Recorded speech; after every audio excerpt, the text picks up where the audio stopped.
I'm not one to badmouth my own country, but Singapore history can be pretty not that interesting. Okay, calm down, guys. I ain't trying to do my best Lee impression, okay? I don't want to get put in the jail. But basically, what I'm saying is that, yeah, Singapore's history is interesting in the sense that we essentially went from a third world country to a first world country in essentially one generation, in a decade, basically. And yeah, okay, that is definitely something to talk about. But personally, for me, you wouldn't really catch me talking about that because I'm not really that interested, and I think I would rather leave it to somebody more qualified than me. Okay, I apologize, my hair in that take was really distracting, but anyways, what I was saying is that the one part of Singapore history that really gets me interested is the Japanese occupation. And if you were somebody that underwent the Singapore education system, you'd probably be taught extensively on the Japanese occupation. For example, you would be knowledgeable about Operation Suching, and you would know about our war heroes like Lim Bo Seng and Elizabeth Choi. And actually, all of these, regardless if you were a student, as long as you were a member of, as long as you were a citizen of Singapore, you would kind of know like the rough details about them. And yeah, everybody knows about the common details because, well, everybody knows about them.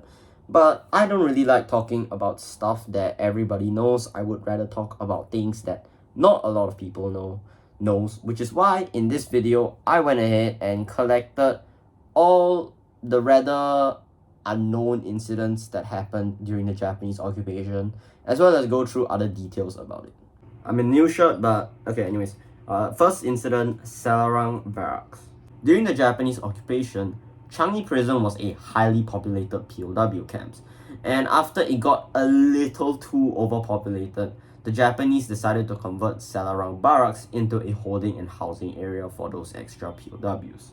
In 1942, 4 Australian POWs attempted an escape, but were subsequently recaptured by the Japanese.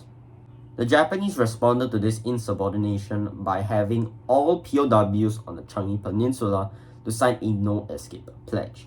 The pledge read, "I, the undersigned, hereby solemnly swear on my honor that I will not, under any circumstances, attempt to escape."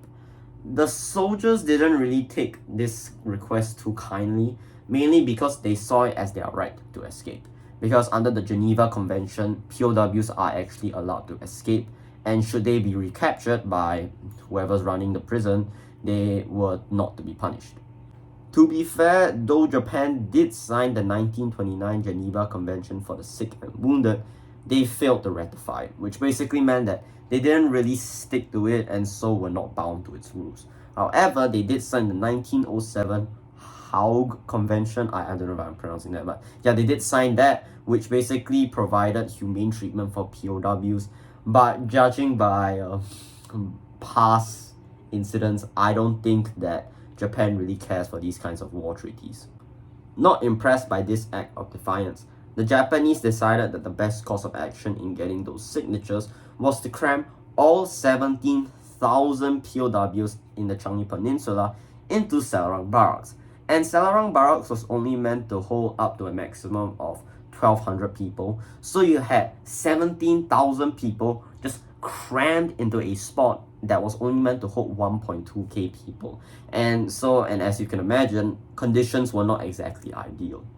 And by not ideal, I meant really not ideal. Because of the overcrowding, most POWs were forced to set up tents in the main square of the barracks, and the Japanese had also cut the water supply to the toilets, meaning that most of the POWs that wanted to do their business had to dig their own toilets in the main square and do their business right there. And as if things couldn't get any worse, only one tap out of the whole camp had access to running water, and the Japanese permitted only half a liter of water for each POW for consumption, washing, and every other purpose. So every POW only had half a liter of water to help them get through the day. And so there was no surprise that dysentery and other related diseases were rampant in camps. However, despite all of these less than stellar conditions, the POWs still remained defiant. Even after the execution of the 4 escapees I mentioned earlier, that did not deter any of them. This went on for 6 whole days. So the POWs had to survive with these conditions for 6 full days, and the Japanese intensified their pressure. The Japanese threatened to cut off access to the water supply completely, halve rations, and to transport patients from hospitals into the barracks itself. And that was the main tipping point for the POWs, the utmost effort, like the transporting patients, because they didn't want any more people dying and suffering from the conditions that the camp already was in. So, on 5th September 1942, the Japanese got their signatures and all POWs were permitted to return back to their respective camps. Fun facts about the signature: the Japanese didn't really recognize British names, so most POWs just used fictitious and meaningless names to sign. So in the end, the signatures didn't really matter and POWs could just escape. But I think they just did it so they could escape the conditions. And I mean, that's pretty obvious. I would too. Anyways, next case. Next incident we're going to be talking about is the Double 10th incident, named because it took place on the 10th of October 1943. During this period of terror, the Japanese secret police tortured and arrested 57 civilians and civilian internees on their suspected involvement of a raid in Singapore Harbour. The raid was part of Operation Jaywick, in which a group of Anglo-Australian commandos sunk 7 Japanese ships off the coast of Singapore Harbour. Now, the Japanese suspected that this was a locally planned raid, and so threw the book at the local population. But first, a little bit on Operation Jaywick.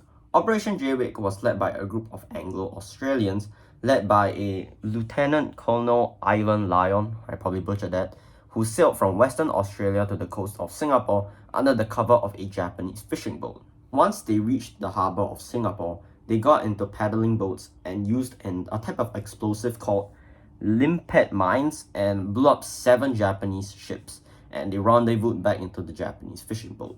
This was the first substantial attack ever since the Battle for Singapore, and the Japanese were flabbergasted that a force could penetrate their line of defense. Therefore, they concluded that this must have been an internal attack, possibly organized by the POWs in Changi Prison. So, the day after Operation Jaywick, the Japanese did a thorough search on all the jail cells in Changi Prison, and they indeed found radio transmission devices in some of the cells.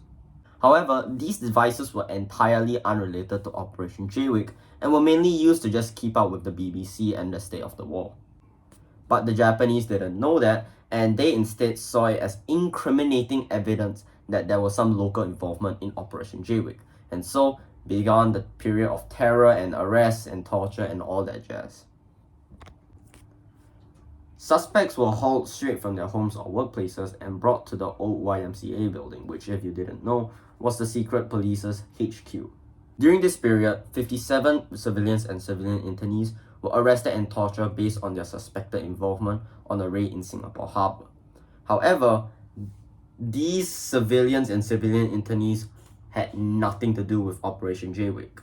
See, the thing is, since this was not a locally planned attack, the local civilians and civilian internees had just as much of an idea on what Operation Jaywick as the Japanese, so they had nothing to confess to and nothing to stop torture unless they gave a false confession, in which it would probably be cross-referenced, and once the Japanese would inevitably find out that it was false, would be further tortured, and yeah, the cycle just keeps going and going. In all, out of the 57 people who were arrested and tortured, 15 people died in Changi Prison.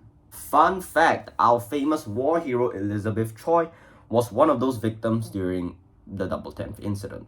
Though the Japanese only really arrested Elizabeth and her husband because they helped smuggle supplies to the POWs, the Japanese nonetheless still suspected her and her husband and their involvement in Operation Jaywick, so they still questioned and interrogated her about it. After the war, 21 Japanese were tried for the death and imprisonment of the people who were arrested, and after 21 days of trial, on 15 April 1946, 8 Japanese were sentenced to death, 6 sentenced to imprisonment, and 7 were acquitted of their crimes. Moving on to our next incident, it has something to do with the infamous Unit 731.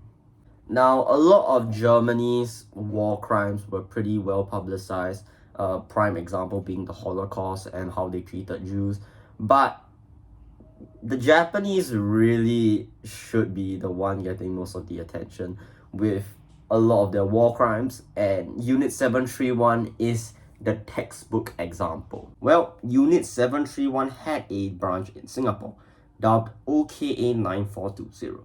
Now, its main purpose was thankfully not to conduct human experiments, but we actually don't know that, so they might have conducted human experiments, we don't know. But what they did do was they cultivated disease-ridden fleas to be spread into other countries, and other horrors such as dysentery, smallpox, chlorea, and anthrax.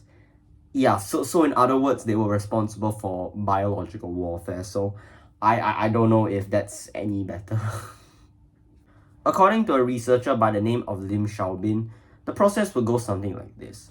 The fats would be fed until they were extremely plump, and once they were extremely plump, a diseased bacteria would be injected into them. Once they died, millions upon millions of fleas would be unleashed upon them, and they would feast on the rat's carcass. And once they did feast, they would inevitably catch the virus, and the Japanese would then pocket them for later use.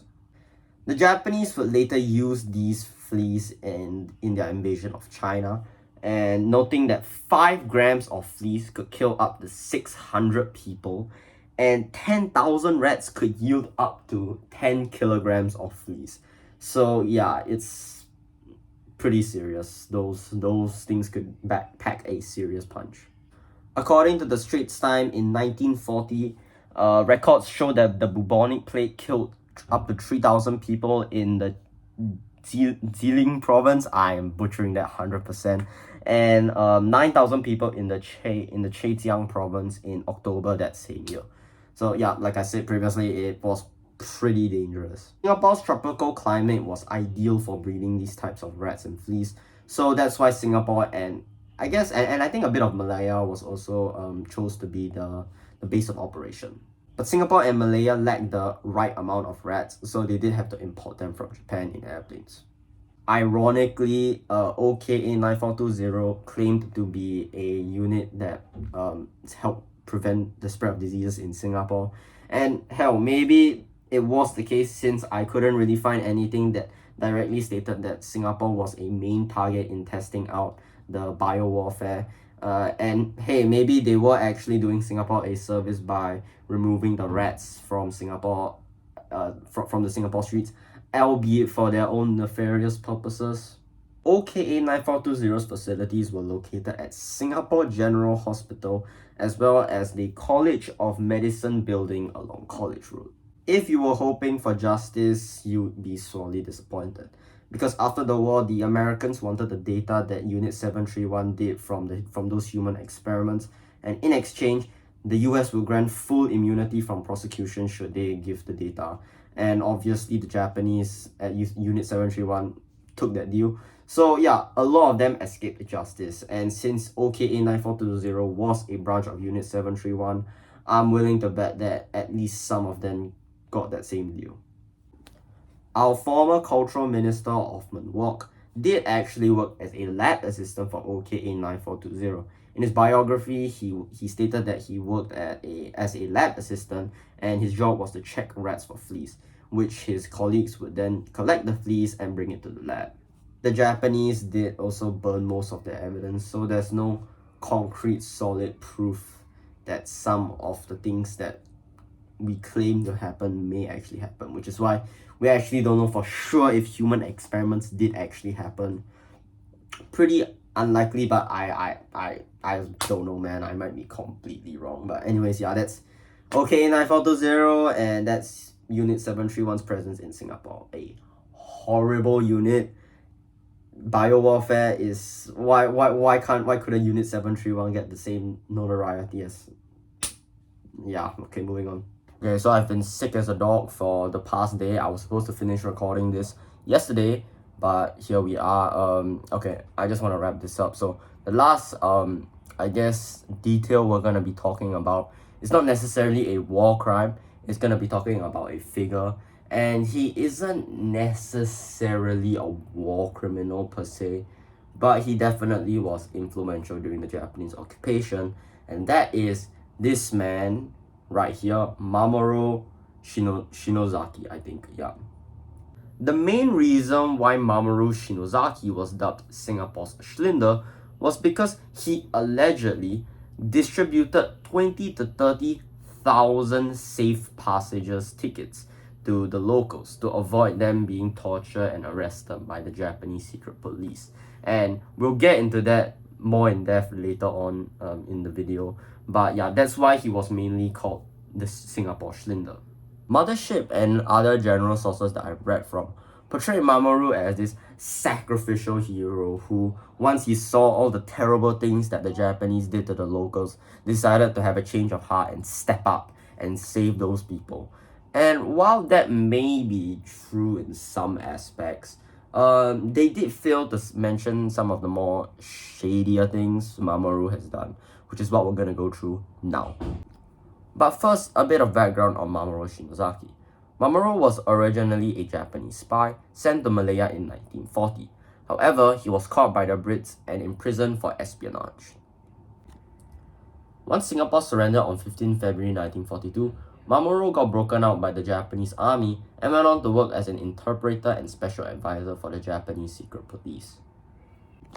His tasks involved reassembling the documents from the Japanese consulates and issuing protection cards to diplomats and other foreigners from neutral countries. Mamorou participated in Operation Sokching by identifying locals who were considered anti-Japanese. In the midst of Operation Sokching, Mamorou also became supervisor of the Overseas Chinese Association. And you might be wondering, yo, what the heck is the Overseas Chinese Association? Well, the OCA, which was the short form, was originally meant to be a way for the influential Chinese leaders to get on the good side of the Japanese military administration. However, its main purpose was to protect the Chinese community and to secure the release of other influential Chinese figures. Now, here's where things get a bit iffy. So Mamorou claimed that he was the one who voluntarily saved the Chinese leaders by getting them to join the Overseas Chinese Association. But that is contradicted by the very same Chinese leaders who he supposedly saved. According to Mamorou, he was the one who approached Lim Boon Keng, an influential Chinese leader at the time, and offered him the position of president of OCA. However, Lim refused. But after the Japanese tortured his wife by having her bear the heat of the scorching sun for several hours and getting drunk with Mamorou, Lim Boon Keng accepted the position. Apparently, it wasn't just Lim who needed a bit of convincing to join the OCA, as it allegedly took a lot more convincing for other Chinese leaders to join the Overseas Chinese Association. After the lives of several other Chinese leaders were secured by having them join the OCA, Mamorou was removed from his post as he was seen by his Japanese peers as being pro-Chinese, and so he was out there. After Mamorou left, he claimed that the Japanese started to abuse the OCA by ordering them to raise $50 million through donation to give to the Japanese government to atone for their sins. Which sins, I guess, being Chinese. And Mamorou claimed that he had no knowledge of this and no involvement in this process of the 50 million. However, the idea of setting up committees under the guise of extorting the local communities wasn't exactly an original idea, and apparently there were similar associations like that all over Malaya. So it is a bit shady that Mamorou just set up this kind of association and just dipped after he supposedly saved the lives of like Chinese leaders. I think that may have happened. That probably happened. But yeah, it is a bit shady that he set this kind of association, even though he possibly knew that he would also be involved in the extortion of the local communities. And maybe that's why the Chinese leaders needed a bit of convincing for them to join the OCA. And I don't know if I'm just really bad at researching. I think that's probably the case. But I couldn't find anything that explicitly stated how the Overseas Chinese Association would help and protect the local Chinese community after Mamorou left and even before Mamorou left. Yeah, I probably just suck at researching, but it's also unclear if this OCA did continue to help save the lives of other Chinese leaders after Mamorou left. So that's something to think about. After he was removed from his post at OCA, he became Chief Education Officer, and his job was to reopen schools and to reorganize the teaching staff.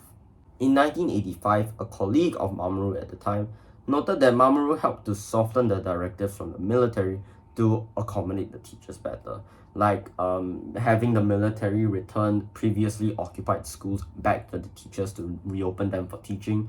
And I know I'm trying to be neutral about Mamorou and I don't want to downplay him or anything, but I feel like that's literally his job to do it. But yeah, I digress.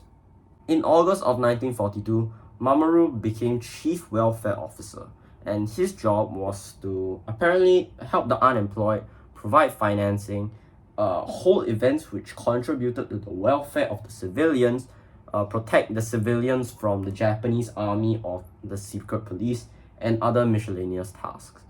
Okay, so now we're gonna segue to the next section, and the next section is gonna be talking about the Grow More Food campaign. The Grow More Food campaign started because due to the disruption of international trade because of the war, Singapore's food supply was slowly dwindling.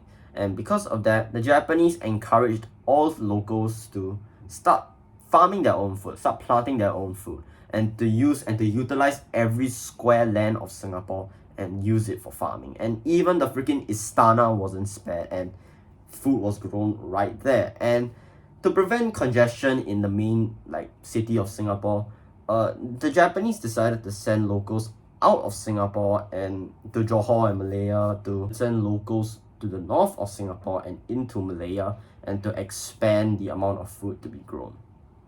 Wow, that English was horrible, I'm sorry. But yeah, I hope you get the general idea. The responsibility fell onto Mamorou, and he approached the OCA for their assistance. And together, they chose Endau in Johor Bahru as their place of settlement. The main appeal of these settlements was that there were to be no Japanese supervision, and once the farm and the settlement was up and ready, there were to be an assured supply of rice. Overall, the Endau settlement was a success. In fact, the biggest success of the Grow More Food campaign. And due to the OCA's careful planning and community support, it made the Endau settlement a actually decent place to live. Hell, even the great-grandson of Mr. Tan Tock Seng was involved in the settlement. It reportedly had a bank, paper factory, schools, and several restaurants. And for the Japanese occupation, that is actually a huge accomplishment. However, activities were disrupted by the Malayan People anti-Japanese army, and civilians were killed and their harvest was robbed, and so yeah, it was pretty not ideal. Peace was only restored once Mamorou struck a secret deal with the Malayan People anti-Japanese army, and Mamorou negotiated with several bags of rice and told them to leave the farms alone and to help the other settlements to settle in properly, because during this process there were other settlements that were starting to form, and they had their own difficulties. So Mamorou was like, yo, can help me go help them or not, please? Yeah, okay, so yeah. To give credit where credit's due, apparently Mamorou risked his own life by even striking this kind of deal, because if the Japanese were to find out that Mamorou was negotiating with the enemy, he would have gotten into deep trouble. So yeah, there's that. However, the success of the settlements should not solely fall onto Mamorou. Apparently, a Professor Yamada, who was chief of headquarters of the Cyanide evacuation plan, wrote that, "I don't know if Shinozaki might be responsible for the plan originally, but I do know that the one actually involved was me and not him. Shinozaki touched nothing, so he doesn't know the details of things, though I know them." After the war, Mamorou was originally arrested by the British, again, but was soon released due to the fact that a lot of survivors in Singapore vouched for him. He would then become a prosecution witness for the Suqing trials. After the war, Mamorou would later write his own autobiography and his experiences during the Japanese occupation, And this autobiography of his definitely attracted a fair share of criticisms from a lot of people. And I'm just gonna just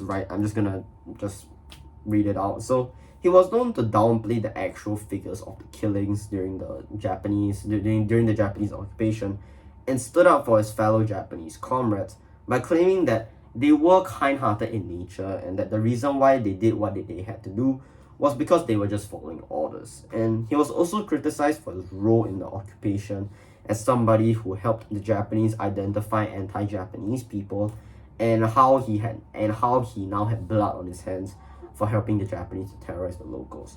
And his autobiography, I pronounced it correctly this time, his autobiography was also criticized to be just a tad bit boastful and self-praising, and also the true aim of the Endau settlement was also questioned, because apparently before the Japanese approved of the decision to send people to these settlements, they made a blacklist and was prepared should the Allied army land in Malaya, because if you remember, during this time the Allied army made significant progress during the European theater and should the Allied army land in Malaya to execute the people on this list. And it's unclear if Mamorou was aware of this, or he intentionally left this out, or if there was no blacklist at all. Despite a lot of the criticism that he got, he still received quite a lot of praise for his role in the occupation. And I would list them all right down, but I'm kind of lazy right now, so I'm just gonna put a Wikipedia screenshot over there, so have at it. Okay, so here's the thing I don't get about Mamorou Shinozaki, okay? So he was credited, the main thing he was credited for was the fact that he gave 20 to 30,000 locals a good citizen ticket, which I don't exactly know what it does, but a good guess of mine was that it basically made the Japanese harass you less, because, oh, you are a good citizen, ding. But my question is, how the hell did Mamorou get his hands on those amount of good citizen tickets? The obvious answer would be, oh, he was chief welfare officer, the office that was responsible for the welfare of the citizens. But he only got into that position in August of 1942, a whole 5 months after Operation Seoul. And his position at the time was special advisor for the Japanese secret police. And yeah, he could give off protection cards at the time, but those protection cards were reserved for diplomats and foreigners from neutral countries. I don't think that if the Japanese secret police saw the passes that Mamorou gave and looked at the Chinese man who got the pass and say, something tells me you're not exactly a diplomat or a foreigner from a neutral country, but I don't know, maybe that's just me. Have a nice day, sir. Yeah, I don't know if it's just I just suck at researching, but yeah, that's just the main thing. I have no idea what's going on with him. So in conclusion, does Mamorou deserve the nickname of being the Singapore Schlinder? And should he be forgiven of his war crimes? And my answer to that is basically impossible to answer, because there is literally nobody in history who is completely clean. The only reason why some historical figures are celebrated over others is because their good deeds overshadow the skeletons that they have in the closets. In this case, I feel that Mamorou undoubtedly did some good for Singapore, because if not, why would the citizens vouch for him, and why would other writers and authors commend him? But yeah, there is also a fair share of criticism on his part. Some of it mainly because he was kind of just egotistical, and that one maybe I can excuse. But there is some part of the criticism where he did actually take part in Seoul, and how some of his intentions may not exactly be 100% for the welfare of the people. But that's just my opinion. You can just decide for yourself. I hope you can understand my incoherent ramblings, especially the last part where I just stuttered and stammered for like a whole minute.